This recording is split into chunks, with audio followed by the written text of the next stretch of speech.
embrace you and me. Come on, let it go. Just let it be. Why don't you be you? Assalamualaikum warahmatullahi wabarakatuh. Saya di sini akan menjelaskan materi tentang bagaimana kita sebagai pemuda dalam berbela negara.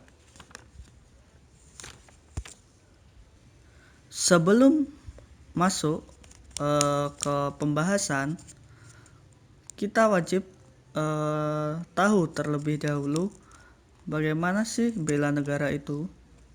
Menurut Undang-Undang Dasar Negara Republik Indonesia tahun 1945 pada pasal 27 ayat 3 mengatakan setiap warga negara berhak, wajib dan ikut serta dalam upaya pembelaan negara. Terus, bagaimana yang dimaksud upaya pembelaan negara tersebut? Upaya pembelaan negara adalah sikap dan perilaku yang dijiwai oleh kecintaannya terhadap negara Republik Indonesia dalam menjamin kelangsungan bangsa dan negara. Kita semua sebagai para pemuda harus turut andil dalam berbela negara. Tapi yang harus kita ketahui, menurut Bapak Ishak, bahwa berbela negara tidak harus kita menjadi tentara, polisi, atau aparat negara. Kenapa? Karena dalam prakteknya setiap masyarakat dibutuhkan pemahaman yang betul akan bela negara, yaitu memahami nilai-nilai yang terkandung di dalam bela negara itu sendiri, agar terbentuknya karakter bela negara yang kokoh, kuat, handal dalam pembangunan nasional yang gemilang. Kita sebagai penerus bangsa harus memiliki sifat yang penting, yang untuk bermanfaat bagi orang lain atau bangsa dan senantiasa berguna untuk orang lain. Terus bagaimana kita memulai untuk berbela negara? Nah, kita bisa memulainya dengan hal-hal yang kecil, tidak harus dimulai dengan kegiatan yang besar. Yang pertama, awali bela negara dari diri sendiri, yaitu meliputi sikap disiplin. Sikap disiplin ini kita bisa aplikasikan ketika keseharian kita. Mungkin mulai dari bangun tidur sampai tidur lagi, kita harus sudah mengatur jadwal dan waktunya. Nah, nanti setelah kita sudah bisa membiasakan dalam kegiatan sehari-hari kita, pasti sikap disiplin kita akan terbentuk dengan sendirinya dan dilaksanakan kapanpun itu waktunya.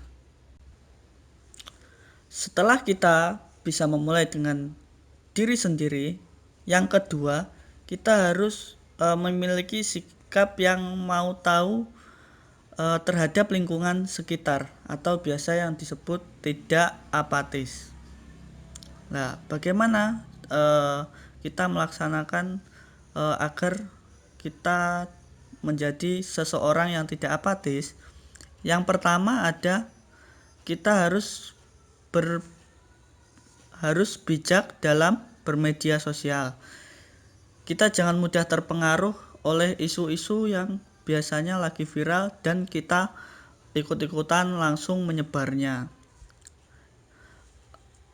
Jadi kita harus pandai memilah dan memilih informasi mana yang baik untuk kita dan yang baik untuk dibagikan pada teman-teman kita.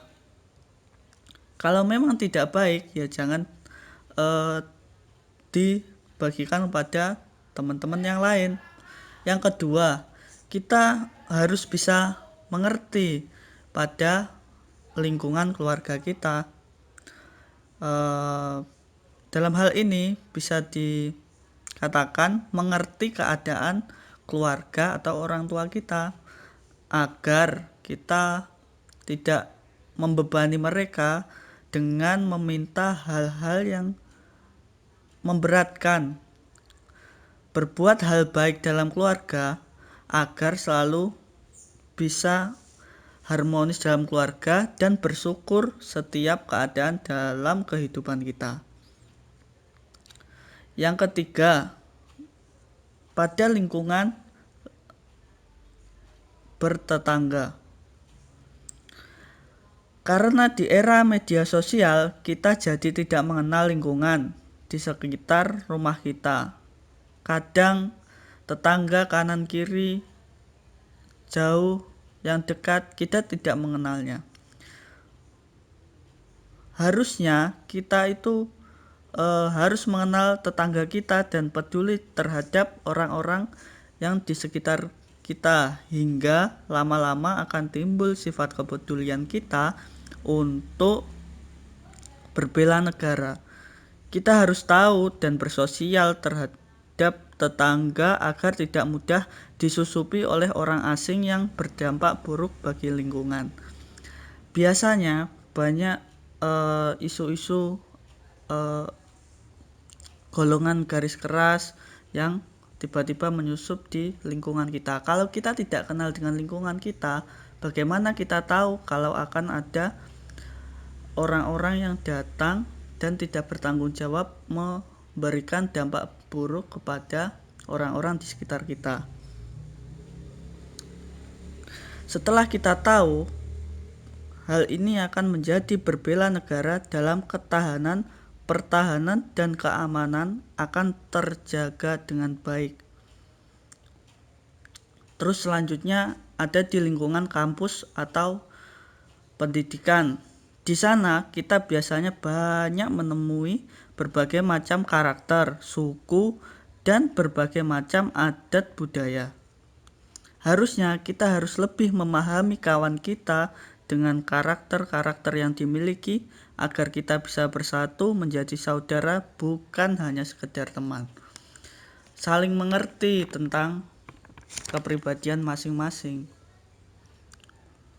agar tidak akan timbul masalah yang menimbulkan perpecahan. Kita harus membuka pikiran kita agar lebih menerima kebudayaan mereka dan tidak menjadikannya permasalahan. Kita berbeda bukan untuk berpecah belah, tetapi kita berbeda untuk saling melengkapi. Cukup sekian dari saya, Muhammad Islah Ramadan. Wassalamualaikum warahmatullahi wabarakatuh.